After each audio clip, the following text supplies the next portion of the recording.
En RDC, 36 civils ont été tués à Béni, un drame qui a provoqué la colère de la population contre une succession de massacres.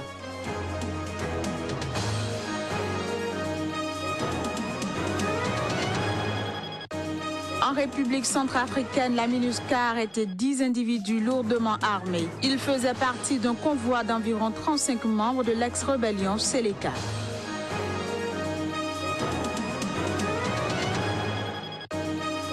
Au Togo vient de naître le réseau des journalistes africains pour la sécurité maritime. Le lancement intervient à 2 mois du sommet de l'Union africaine sur la sécurité et la sûreté maritime. Bonjour et bienvenue à toutes et à tous. Dans l'est de la République démocratique du Congo, plus précisément à Béni, au moins 42 civils ont été tués dans un nouveau massacre. Le drame s'est produit dans la nuit de samedi à ce dimanche. La situation a provoqué la colère de la population contre une succession de massacres. Plusieurs centaines de morts ont été enregistrés en moins de 2 ans. Un deuil national a été décrété. Images et sons. Un deuil national de 3 jours a été décrété pour compter de lundi par le gouvernement de la RDC. 36 personnes, dont 22 hommes et 14 femmes, d'après le porte-parole du gouvernement Lambert Mandé, ont été massacrés. D'après le lieutenant Marc Hassounké, porte-parole de l'armée, des rebelles présumés des forces démocratiques alliées seraient responsables de cette attaque. La recherche d'autres corps est en cours. Sale temps pour les membres du gouvernement. Je pense que la communauté internationale devra prendre conscience de la difficulté que nous avons. Dès que le combat est âpre, ce sera de longue haleine, mais on finira par gagner. Moi, je reste optimiste. Opposés au président ougandais Yoweri Museveni, les rebelles musulmans ougandais ADF sont présents dans l'est de la RDC depuis 1995. Ils sont accusés d'être les principaux auteurs de massacres qui se poursuivent dans la région de Béni depuis octobre 2014. Joint au téléphone par la rédaction de Sika TV, Moïse Katumbi a présenté ses condoléances aux familles éplorées et condamné le massacre qu'il qualifie de barbare. Selon lui, cette situation actuelle dénote de l'incapacité du pouvoir à assurer la sécurité au peuple. Il a par ailleurs invité la communauté internationale et les membres de la CENI à prendre leurs responsabilités pour éviter le pire en procédant au plus tôt à l'organisation de l'élection présidentielle et pour le départ de Joseph Kabila. Les forces onusiennes en Centrafrique, MINUSCA, ont annoncé ce dimanche avoir arrêté 10 individus lourdement armés qui circulaient au sein d'un convoi tenu pour responsable de plusieurs affrontements meurtriers. D'après les autorités centrafricaines, il s'agit de membres de l'ex-rébellion Séléka. Le convoi était composé d'environ 35 hommes lourdement armés à bord de 7 véhicules. Il avait quitté Bangui très tard le 12 août 2016 et avait échangé des tirs avec les forces de sécurité nationale à plusieurs points de contrôle en cours de route. Au Gabon, la campagne électorale comptant pour la présidentielle du 27 août prochain a officiellement démarré samedi. Le premier jour de campagne a enregistré une démonstration de force du président sortant Ali Bongo Ondimba à Libreville. Et pendant ce temps, l'opposant Jean Ping, lui, a réuni près de 3000 personnes en 2 réunions publiques dans le centre du pays. Reportage. Ali Bongo Ondimba a tenu un meeting géant dans un stade de Libreville pour lancer sa campagne. Âgé de 57 ans, Abo, comme l'appellent affectueusement ses militants, se revendique comme le candidat du changement face à ses principaux rivaux, des septuagénaires qui ont été des proches de son père. Nous sommes là pour célébrer l'ouverture de la candidature du président Ali Bongo Ondimba. Et nous croyons que tout va bien se passer parce qu'il est le candidat de l'avenir. Nous avons confiance, nous avons espoir que beaucoup de choses changeront. C'est une élection présidentielle, donc à partir de cet instant, chaque candidat a ses arguments. D'autant plus que notre candidat est le président sortant et déjà fort de ce qu'il a déjà fait et ce qu'il va faire dans l'avenir, nous mobilisons nous, la jeunesse derrière nous. Au premier jour de la campagne, d'innombrables affiches avec la photo du président sortant étaient également présents à des points stratégiques de Libreville, alors que ses adversaires étaient quasi invisibles. Le principal opposant Jean Ping a de son côté réuni près de 3000 personnes en 2 réunions publiques dans le centre du pays. Outre la destruction des affiches des candidats de l'opposition, Ping dénonce aussi des intimidations envers ses partisans pour les dissuader de venir à ces rassemblements. Il espère toujours un regroupement des 13 autres candidats d'opposition derrière sa candidature. On ne reculera devant rien, ni la menace, ni l'intimidation, ni les tentatives d'assassinat, ni la corruption, devant rien. Nous devons aller jusqu'au bout pour libérer le pays. Le public réclame ardemment la candidature unique. L'extérieur réclame pour que nous soyons pris au sérieux une candidature unique alors que nous sommes 14 face à un dictateur. Ils pensent donc que cette candidature unique s'impose. Moi, je crois qu'ils ont raison.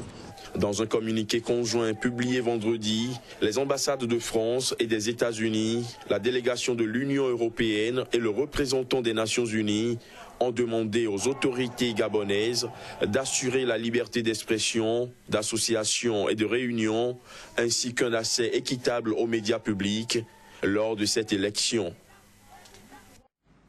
Au Bénin, le paysage politique s'est enrichi d'une nouvelle formation politique, le PLP, entendez Parti pour la libération du peuple. Porté sur les fonds baptismaux à l'initiative d'un groupe de jeunes gens, le PLP entend apporter un autre son de cloche au débat public et s'engage à combattre la gabégie au sommet de l'État. Plus de précisions avec le président du parti, Léonce Rumbadji. Il intervient ici sur des propos recueillis par Joaillier Tonji et Floris Dossa. On l'écoute.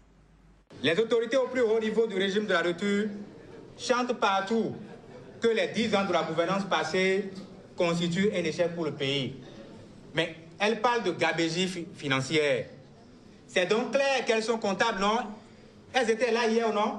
Mais quand on parle d'ancien régime, mais c'est ancien, nouveau, c'est les mêmes qui étaient là hier qui sont encore là aujourd'hui, oui ou non? Oui. C'est les mêmes qui étaient là hier qui sont là, oui ou non? Oui. Bon, qui va donner de leçons à qui? Sur les 10 ans de l'ancien régime, M. Patrice Talon a fait plus de 6 ans avec l'ancien président.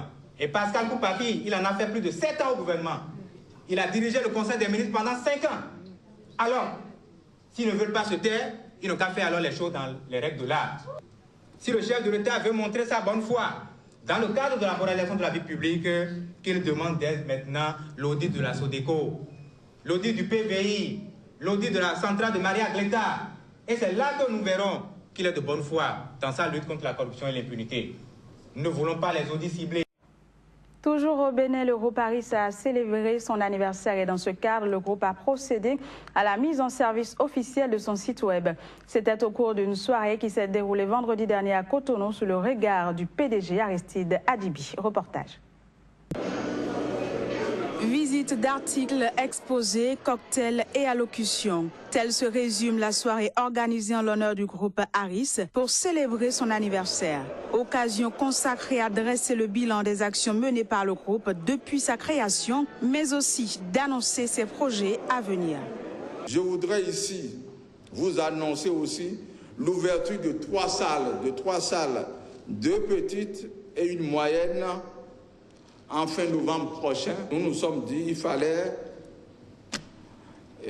créer les conditions pour améliorer les conditions de vie de nos frères, de nos concitoyens. Une salle de fête, par exemple, permet d'éviter la pollution sonore aux riverains, la pollution atmosphérique aux invités. Ça permet de magnifier les jours spéciaux en les célébrant dans un cadre adéquat. Donc c'est ainsi qu'est née les salles Euphoria de Magic Land. Le président général du groupe Aris a également annoncé la fermeture d'une de ses structures. Il s'agit du parc d'attractions Magic Land. Parce qu'il n'y avait pas le retour sur investissement, les charges étaient supérieures aux recettes. La cerise sur le gâteau de cette soirée est le lancement officiel du site web du groupe Aris, sur lequel les clients peuvent désormais se rendre pour visiter les articles disponibles.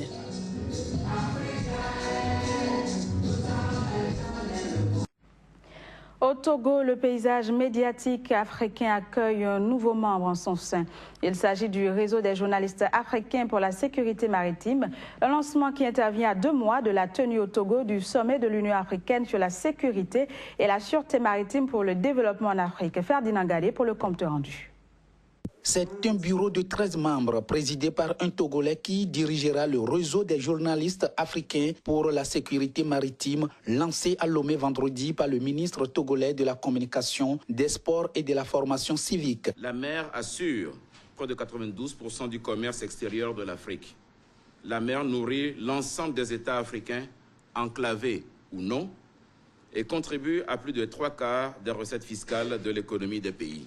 Le Togo est d'autant plus heureux de vous accueillir en cette journée spéciale, car l'initiative de la mise en place d'une plateforme d'appropriation et d'aide à la vulgarisation des enjeux liés à la sécurité et à la sûreté maritime intervient pratiquement à 2 mois, jour pour jour, du sommet extraordinaire de l'Union africaine sur la sécurité et la sûreté maritime et le développement en Afrique. La vision du réseau des journalistes africains pour la sécurité maritime est exprimée ici par son président. Le JACEMA est créé pour toute l'Afrique et s'intéressera à toutes les questions de lutte contre l'insécurité maritime sur le plan continental. Ils sont du Bénin, du Burkina Faso, du Cameroun, de la Guinée-Conakry, du Nigeria, du Sénégal, de la Sierra Leone et du Togo, les professionnels des médias, membres fondateurs de ce nouveau réseau dans le paysage médiatique africain. Le Cameroun accueillera du 19 novembre au 3 décembre 2016 la CAN féminine. Dans le cadre des préparatifs de la compétition, le comité d'organisation du projet de viabilisation de la ville de Douala a posé les jalons de ses activités. Narcissoum pour le point. La salle de conférence de la communauté urbaine de Douala a abrité les travaux de la 2e section de la commission de réflexion sur le rôle que jouera la ville dans l'organisation de la CAN féminine en novembre 2016 au Cameroun. Il était question pour les participants de mûrir la réflexion sur les différentes actions à poser dans la ville durant cette compétition. Ce genre d'événement, il faudra que nous donnions le maximum d'informations à ceux qui arrivent. Les informations sur nos infrastructures sanitaires, les informations sur la sécurité, les informations sur le tourisme, notre parc hôtellerie et nos restaurations. Faire de la Coupe d'Afrique des Nations de football une véritable réussite dans la ville de Douala et permettre à tout le monde de vivre une CAN féminine mémorable et inoubliable. Voilà quelques ambitions que nourrissent les autorités de la cité économique du Cameroun. Nous pensons qu'il est du devoir de tout citoyen, en particulier et en général, nous, les responsables de collectivités, de faire vivre à nos compatriotes cet événement. Surtout ceux qui n'auront pas la possibilité de se déplacer vers Limbé. La commission en question entend aussi faciliter la vie des différents touristes dans la ville de Douala et des visiteurs, en mettant un point d'honneur sur l'hygiène et la salubrité, la sécurité et surtout la mobilité des personnes et des biens. Et voilà qui vient mettre un terme à cette édition. Merci de l'avoir suivi. Très bonne suite de programme sur SICA. Bonne journée à toutes et à tous.